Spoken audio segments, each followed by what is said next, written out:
Olha, é um prazer muito grande estar aqui e eu vim para comentar um pouquinho, para que todo o povo brasileiro reflita sobre a volta do PT ao poder. O PT na oposição é até um partido bem eficiente. Ele fala em grandeza nacional, ele quer defender os pobres, ele governa para os necessitados. Só que quando ele chegou ao governo, ele passou 15 anos sem fazer nada do que ele pregava. Foi um desastre o seu governo. Primeiro, campeão de obras inacabadas. Depois, conseguiu gerar 13 milhões de desempregados. Quebrou todos os fundos de pensão. Desorganizou a saúde e a educação. E pior, rompeu com os valores básicos da família e da sociedade brasileira. E o mais interessante é que o seu candidato, que é o poste do chefe da quadrilha, ele tem o cinismo de fingir que o PT não passou pelo poder. Tudo que está acontecendo no Brasil hoje é culpa do governo Temer. Eles não estiveram no governo, eles estiveram governando a Esboslávia. Conhece a Esboslávia? Eu também não conheço. Mas eles governaram na Esboslávia e estão trazendo tudo que eles fizeram de bonito na Esboslávia para o Brasil. Vamos parar de tanta sem-vergonhice, de tanta mentira. E, povo brasileiro, vamos pensar, trazer o PT de volta para o poder é algo impensável. General, só faltou uma coisa. Está no plano de governo do PT, combate à corrupção. E Não, daí? isso aí é o cúmulo da cara de pau. Aí piada, realmente, né? É piada. Essa é piada pronta. Um minuto para o Flávio, candidato ao Senado aqui no Rio de Janeiro. Está em segundo lugar, mas está sendo acossado pelo terceiro. E amanhã é o último dia para pedirmos voto, né? Então, um minuto para o Flávio aqui falar sobre a sua campanha ao Senado aqui no Rio de Janeiro. Bom, boa noite a todos. Uma honra falar com vocês. Muito obrigado, né, por todo esse carinho que tem tido com a gente nas ruas. Certamente me abraçando, muitas pessoas se sentem abraçando também meu pai. O presidente, o próprio Datafolha, né, um instituto que a gente desconfia muito, desqualifica sempre o resultado, já nos coloca em primeiro lugar aqui no Senado, onde nós votaremos aqui para 2 candidatos. Então já estamos em primeiro lugar, mas sempre há o risco, obviamente, esse contexto que acontece no Brasil, de escolher o lado do bem com Bolsonaro ou o lado das trevas com o PT. Aqui no Rio também tem acontecido com relação ao candidato do PT. Então muitos ainda não sabem que eu sou candidato ao Senado. Eu peço a todos vocês, né, que caso possam ajudar a divulgar, para que possamos aí ser um braço forte do Rio de Janeiro, em contato direto com o futuro presidente, para fortalecer o nosso estado. Um abraço a todos e daqui a pouco eu levanto aqui para dar lugar ao nosso candidato ao Senado em São Paulo, Major Olímpio, que tem o mesmo número que eu, 177. Boa noite a todos. Ô Flávio, o candidato do PT ao Senado no Rio de Janeiro está solto? Está solto e pegando instrução no presídio, né? Então, como o Haddad também pega instrução com o chefe da quadrilha condenado por corrupção Lula, aqui também, né, o Lindbergh vai pegar instrução com um cara que está preso. O Rio de Janeiro não pode passar essa vergonha. Então, reforço, peço seu voto para o Senado. Flávio Bolsonaro, 177. Vou levantar aqui para dar lugar ao Major Olímpio. Boa noite. Bem, no dia de ontem, assisti apenas um pequeno pedaço aí do debate na Globo e assisti atônito Boulos e Haddad falando que eu quero acabar com o 13º, com o fundo de garantia. Eu sou o maior destruidor de direitos trabalhistas. Mentem descaradamente. Eu lamento apenas que a TV Globo, que patrocinou o debate, podia questionar numa hora dessa. Olha, não temos informação que o deputado Jair Bolsonaro, candidato a presidente, em qualquer momento falou em acabar com o direito trabalhista, ou que ia cobrar 20% de imposto de renda em quem ganha um salário mínimo. Ou seja, mentira em cima de mentira. Mais uma mentira foi jogada hoje junto a um público, Eduardo, um público bastante grande. São as pessoas que têm deficiência, que teríamos votado no passado um projeto contra eles. Então, quem lançou esse fake news foi a mãe do Vivier, cujo garoto, né, tem um site onde ele esculacha os valores familiares, prega contra Jesus, contra evangélicos. É aquele humor que não é sadio, que ninguém pode concordar, zombar da fé de quem quer que seja. Então, Eduardo, rapidamente, explica aí 1 minuto o que é esse fake news da mãe do Duvier, que teríamos votado, eu e você, contra portadores de deficiência física. Na verdade, ela escreve um texto falando da Lei Brasileira de Inclusão e diz lá que eu e Jair Bolsonaro votamos contrário ao projeto, o que é uma mentira. Nós votamos favorável, tanto que o projeto foi aprovado de maneira unânime, só que no final do post dela, ela coloca um link do site da Câmara. Então, quem clica ali, acha que aquilo é verdade. Só que o link te direciona não para a votação do projeto, mas para a votação de um destaque. Destaque esse que queria incluir na Lei Brasileira de Inclusão um jabuti, falando no meio do texto para deficientes, falando ali sobre orientação sexual, ideologia de gênero, e aí é óbvio que a gente não pode aceitar um jabuti desse numa lei tão importante quanto essa. Então é uma fake news dita pela senhora Olivia Byington, que é a mãe do Gregório Duvivier, essa pessoa que o Jair Bolsonaro acabou de descrever. Antes de passar a palavra ao Major Olímpio, eu quero falar um pouquinho de PT ainda. Tem um livro aqui, o nome é Uma Ovelha Negra no Poder. Quem escreveu esse livro não foi o general Heleno, nem eu. Tô fora. Não foi ele. Quem escreveu o livro foi o ex-presidente do Uruguai, Pepe Mujica, que integrava o Foro de São Paulo com o PT. Então, no livro, na verdade, é um livro muito interessante, mas tem 2 páginas, 198 e 199, que fará com que você entenda perfeitamente o que é o PT e qual a sua proximidade com Cuba e com a Venezuela. Que quem escreve é o Pepe Mujica, não temos que duvidar dele. Bem, então, nessas 2 páginas, 98 e 99, Pepe Mujica diz do plano de Dilma Rousseff para afastar o Paraguai do Mercosul, de modo que pudesse entrar a Venezuela no Mercosul. Um avião saiu de Brasília, com toda certeza um avião da Força Aérea Brasileira, não tenho certeza, mas só pode ser, como ele diz aqui, foi buscar um preposto, um homem de confiança do Pepe Mujica, que era o presidente do Uruguai. Ele veio, então, para Brasília e começou a conversar com ele, passando instruções para ele. E ele começava, então, a anotar o que ia entregar ao Pepe Mujica. Da Dilma Rousseff fala em dado momento: rasgue esse papel, essa reunião não existiu. Ele rasgou o papel e ficou prestando atenção em Dilma. Bem, nessas 2 páginas, agora vem o que há de mais grave. Ela, Dilma Rousseff, passa documentos, filmes, degravações telefônicos, para que esse preposto de Mujica levasse para Mujica essas informações para que ele pudesse, então, colaborar em afastar o Paraguai do Mercosul para entrar na Venezuela. Detalhe, toda essa documentação colhida, conforme diz aqui Pepe Mujica, foi colhida através das inteligências cubana e venezuelana. Resumindo, Pepe Mujica diz que Dilma Rousseff tomava decisões de Estado dentro do Palácio do Planalto, ouvindo as inteligências cubana e venezuelana. Então, dá para se sentir um pouco o que é esse governo do PT, qual a aproximação deles, com que países que eles faziam grandes acordos, via Foro de São Paulo, para exatamente ter uma hegemonia em toda a América do Sul. Inteligências cubana e venezuelana trabalhando dentro do Brasil, trabalhando no Paraguai também, para exatamente atingir um de seus objetivos de governo, que foi atingido. Pepe Mujica votou favorável, o Paraguai foi afastado do Mercosul, até porque naquele momento que vinha impeachment, foi afastado o presidente do Paraguai, e entrou então a Venezuela no Mercosul. E deixe bem claro, o Mercosul foi criado com boas intenções, mas depois ele foi sendo politizado, passou a ser um instrumento ideológico de comércio aqui no Brasil.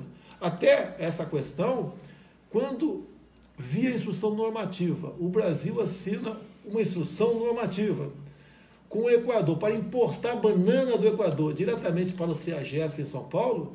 Vocês podem perguntar, né? Vamos fazer comércio com o mundo todo, nós somos liberais, mas cadê a lógica, general, de importar banana do Equador? E a banana começou a chegar já, então, essa instrução normativa de 2014, começou há pouco tempo chegar no CEAGESP em São Paulo. Ela dá uma volta de 10 mil quilômetros via Canal do Panamá para chegar no Porto de Santos. Até temos um candidato agora, lá do Vado Ribeira, um tal de Beber, né, que integrou a Associação de Bananicultor do Vado Ribeira, que várias vezes conversou comigo sobre esse assunto, tive 2 vezes conversando com ele lá.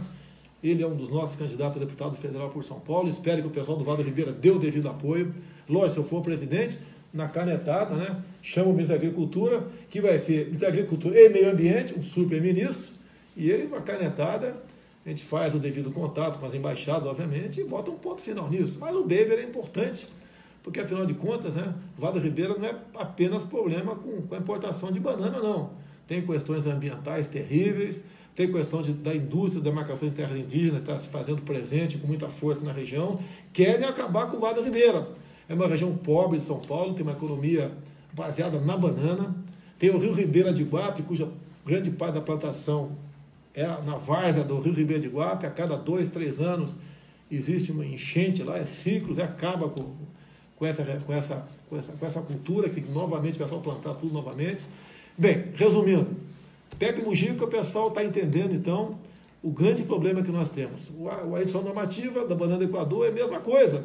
Você pode ver, quando Evo Morales, da Bolívia, expropriou, tomou aquela refinaria da Petrobras, Celso Amorim, o que ele declarou na época? Pensando que ele fosse ser contrário, falar grosso com a Bolívia, ele falou o seguinte: ele deu razão à Bolívia e disse que o governo brasileiro estava tendo um comportamento imperialista. Então era justa a expropriação daquela refinaria. Ou seja, o Brasil, com dinheiro nosso, com recurso nosso, com sacrifício nosso, com os bananicultores lá do Vado Ribeira, e não é Vado Ribeira apenas, o banana se produz em quase tudo quanto é lugar do Brasil. Daqui a pouco, outros países vão querer reivindicar, também exportar banana para cá. Olha a dificuldade que nós temos. Como se não bastasse, nós importamos, general, passa de água de coco da Indonésia. O produtor lá de coco do nosso Nordeste, ele está botando a 20 centavos o coco na porteira da tua fazenda, da tua chácara, da tua pequena propriedade, ninguém quer comprar. Esse é o Brasil. Nós estamos importando passa de água de coco. Queremos fazer comércio com o mundo todo? Sim, mas como resolver esse assunto? É o custo do Brasil, como diz o Paulo Guedes. Nós temos que desonerar a folha de pagamento, nós temos que desburocratizar, desregulamentar muita coisa, de modo que seja mais fácil você fazer comércio aqui no Brasil. É dessa forma que nós acabaremos então, valorizando o produtor brasileiro. É a mesma coisa a questão do produtor rural, que o Naban tem conversado muito comigo, e tanta gente tem conversado comigo nessa área, como o Frederico Dávila de São Paulo também, muita gente nos assessora nessa área. O produtor rural não pode continuar sendo refém, entre outras coisas, né? Invasões do MST, falta de uma retaguarda jurídica, uma segurança jurídica. Hoje a fazenda dele, amanhã pode ser da reserva indígena tal. Apesar do marco temporal dizer que não se pode mais demarcar qualquer nova terra aqui no Brasil, né, depois de 5 anos da promulgação da nossa Constituição. E eles estão cansados também, o produtor rural, da indústria da multa, IBAMA e ICMBio. E as multas, eu não vou entrar em detalhe aí, que é muito longo, né? Você vai no artigo 80, na emenda constitucional 81 da nossa Constituição, é bem claro lá, dizendo o quê? Que essas multagens, né, por trabalho escravo ou análogo à escravidão, segundo o ativismo judicial, a pena é o quê? Expropriação do imóvel. Bem, então, continuando aqui, passar a palavra rapidamente para o nosso candidato aí ao Senado em São Paulo, o nosso querido Major Olímpia. Eu quero agradecer ao povo brasileiro, em especial à população do estado de São Paulo, por toda a mobilização para levarmos o Jair Bolsonaro à vitória já no primeiro turno, no domingo. Nos 645 municípios, a mobilização é intensa, os ativistas pró-Bolsonaro, os partidos que estão nos apoiando nesse momento. Quero pedir, de fato, a todos os nossos candidatos uma mobilização. Nós estamos nas ruas, como está o Eduardo Bolsonaro, o Gil Carteiro, nos faróis, 24 horas por dia, todos os candidatos. E eu quero pedir a consideração do povo de São Paulo. Eu sou o candidato da direita, o candidato da família, o candidato da defesa da vida, da legítima defesa contra o uso de drogas, contra o aborto, com o Jair Bolsonaro, assim como o Flávio precisa estar no Senado. Nós temos o mesmo número, pelo Rio de Janeiro, 177. Eu quero estar com o Flávio na trincheira, no Senado, defendendo o governo e as propostas do Jair Bolsonaro. Major Olímpio, 177. Flávio Bolsonaro, 177. Bem, tem muitas dúvidas sobre votar ou não com a camiseta do candidato. Pode votar sim com a camiseta do candidato, está autorizado. O que não pode é grupo de pessoas com a mesma camiseta, semelhante, é sinal que está havendo algum lobby, algum trabalho nesse sentido. Agora, individualmente, tem dezenas de modelos de camisa comigo, né? E o pessoal pode votar sim. Agora eu quero fazer um apelo a vocês, tá? Mais uma pesquisa aí, subimos mais um pouco. Nós desconfiamos que estejamos bem na frente do que parece. Meus amigos, vamos evitar um segundo turno. Jair Bolsonaro e Fernando Haddad do PT. A gente sabe que eles têm muito mais munição, dinheiro, poder de fogo do que nós. Tem uma capacidade de mentir enorme. Nós temos certeza que podemos ganhar isso. Nós desconfiamos do voto eletrônico, tanto é que aprovei o voto impresso lá atrás. Lamentavelmente o Supremo derrubou. Vamos acatar qualquer resultado das eleições, não há dúvida que vai acatar. Tá certo? Logicamente que não temos uma forma, né, de fazer uma auditoria. O Supremo derrubou o voto impresso, era 5% apenas, mas era uma maneira de, mais que uma pesquisa, com as urnas pulverizadas, como o ministro Fux tinha decidido há pouco tempo, espalhada por todo o Brasil, daria assim para fazer uma pesquisa. 5% das urnas é muita coisa, seriam alguns milhões de pessoas que estariam, então, tendo a certeza que votou naquele candidato. Então, o que a gente pede, com todo o respeito que eu tenho aos demais candidatos, sem citar nome aqui, tem bons candidatos aí, tudo bem, mas votar nele é insistir, é fazer com que se jogue isso para um segundo turno.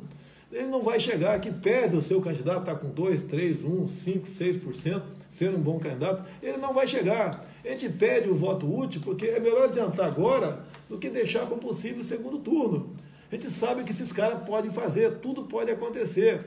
Mais ainda, pelos números que nós estamos vendo aqui, o último número, se eu tiver mais 6 milhões de votos, a gente liquida a fatura no primeiro turno. Então, se cada um de vocês, que acredito que vão votar, me arranjar mais meio voto, ou seja, cada 2 pessoas, cada família me arranjar mais um voto, dentro da própria família, que ia votar em outro candidato, ou ia anular, ou ia votar em branco, ou ia se abster, conseguir isso aí, nós decidimos a fatura no primeiro turno. Então nós temos tudo para ganhar no primeiro turno, e ganhamos então 3 semanas para a gente montar um ministério enxuto, com no máximo 15 ministros, que possa realmente representar os interesses da população e não de partidos. Há poucos dias recebemos o apoio da Tereza Cristina, do DEM de Mato Grosso do Sul, são 260 e poucos deputados e senadores que hipotecaram solidariedade a nós, no primeiro turno, inclusive. Isso é mais do que uma sinalização, como já dissemos no passado, via o trabalho do Onyx Lorenzoni, que conversamos com 120 e poucos parlamentares, que querem estar conosco, governando o país, sem o toma lá da cá. Existe muitos deputados e senadores bons dentro do parlamento. São essas pessoas que estão se chegando para o nosso lado e não querem mais participar, fazer política, né, como outros fizeram até o presente momento. Então, o voto útil, eu apelo a vocês, assim como apelo aqui para E fechar essa candidatura no primeiro turno significa uma grande economia para o país e vai permitir que as coisas sejam tratadas com maior antecedência, o período de transição fica maior. Isso vai dar um respiro muito grande para a sociedade brasileira. Pensem nisso. Eu estou aqui com o Gil Diniz do meu lado também, é um dos candidatos nosso a deputado estadual de São Paulo. Que apelo que eu faço? Nós temos uma página, bolsonaro.com.br. Você abre, ali tem as 27 unidades da federação. Se você for, por exemplo, da Paraíba, tu clica lá. E lá, então, tem a relação dos candidatos a deputado federal e deputado estadual, bem como do Senado, e em alguns estados tem governador. A gente pede que você escolha, lá na Paraíba, escolha, por exemplo, Júlia Lemos, tem bons nomes lá, entre outros. Vote nele. Porque o que acontece? Vamos voltar para São Paulo, que eu conheço bem São Paulo, que é o estado mais complicado, tendo em vista a quantidade de cadeiras que tem. Se não me engano, são 70 para deputado federal e 94 para deputados estaduais. Mas olha, para federal, por exemplo, o coeficiente está em torno de 300 mil. E quem não tiver 10% disso, quem não tiver 30 mil votos, não chega. Então nós achamos que podemos fazer 8 deputados federais em São Paulo, com a votação do Eduardo, com a votação dos candidatos, com a votação de legenda. Mas se nós não tivermos 8 deputados com 30 mil votos, essas cadeiras são preenchidas por outros partidos. Então você quer votar na legenda 17 em São Paulo, no Rio, na Roraima, seja onde for, vamos, tá, buscar alguém nosso, que você vai encontrar alguém que se identifique, se não achar ninguém, pega um dos primeiros da lista ali e vote nesse candidato.